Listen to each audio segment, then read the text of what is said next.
Now, I'm 100% sure you've come across this narrative, this news story, read it somewhere on the internet. It seems to be out there. So Wall Street is buying up all the homes, or big corporations, I mean, they own San Diego. But what if I told you that narrative, well, for the most part, it's just a myth.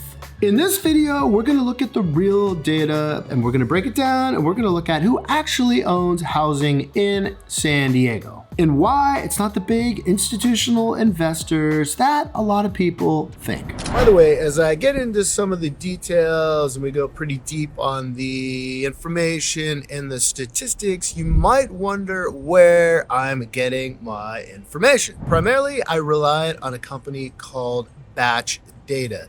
If you want to check them out, pretty easy to find. URL is batchdata.io. But right off the bat, it's a paid service. I'm not an affiliate or anything like that. It's good, but it's pricey. So I recommend just taking some mental notes from this video and save your cash. Now, there's a ton of noise online, on the news, in the media about institutional investors buying up housing and driving up prices for the rest of us, basically making it impossible for, well, let's say like regular folks to compete. But here's going to be your first and very important data point. Now, 91% of the investor-owned housing in the state of California, well, it's basically owned by mom and pop investors, usually owning 5 homes or less. That means when we're talking about investors here, we're not talking about or looking at like, let's say like a big BlackRock. We're not looking at big hedge funds. It's going to be somebody more like your neighbor. Maybe they own a duplex. Maybe they own another house next door to you. Maybe they inherited a home from their parents, something like that, and they rent that out on the side as well. It's maybe a little side business or a little extra income. Someone, I mean, it could be someone just like me. Now, I have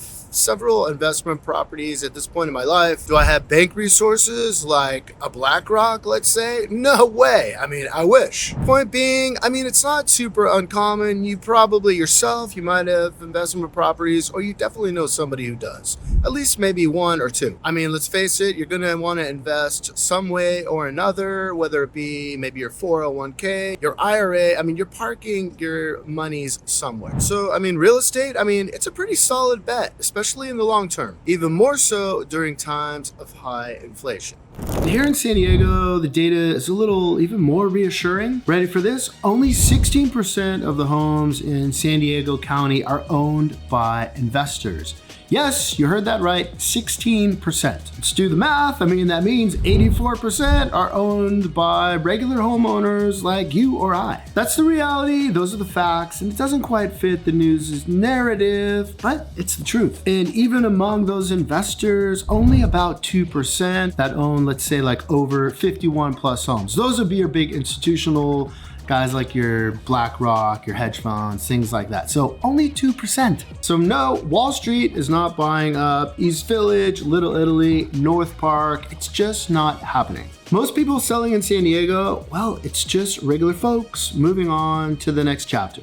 Now, it is true that there are parts of California where investors are going to be definitely more dominant than they are here. But even those places are mostly vacation or rural markets. For example, Sierra County, I mean, who really goes to Sierra County? I mean, 82% investor owned. Mono County, 74%. I've never been to Mono County. I didn't even know where it was until I made this map. Think more like ski homes, Airbnbs, remote getaways, that kind of stuff. Not metro hubs like San Diego, Los Angeles, or like a San Francisco. I mean, it's just not there. You're talking about investor ownership at 14 to 16%. Now, depending on how familiar you are with California, like as far as a state, so it's the 3rd largest state as far as landmass.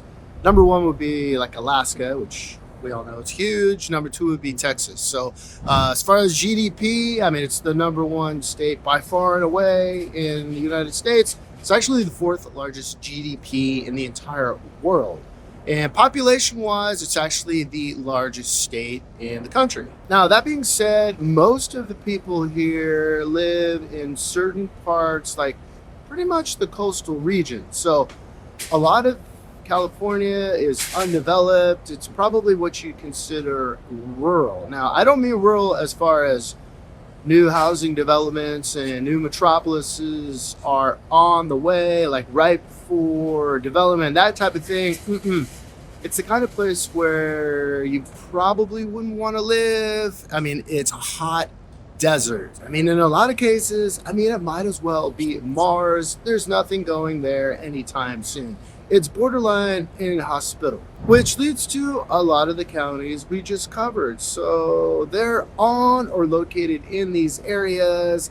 In a way, it's almost no man's land. Now, for the most part, and sometimes it doesn't always feel like this, but this is generally the case, you're not competing against these massive institutional giants. The reality is you're competing with or selling to just other regular San Diegans. This is still a market driven by regular people like local families and those small time investors at most. And that means a lot of the time more transparency, more room to negotiate and get that deal, and more real connections in your real estate journey.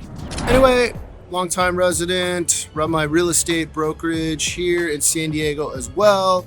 If you need any help buying, selling, or just need some basic real estate advice, don't be shy about reaching out. I'd love to help you out. If you found this video helpful or interesting, please subscribe, and I will see you on the next one.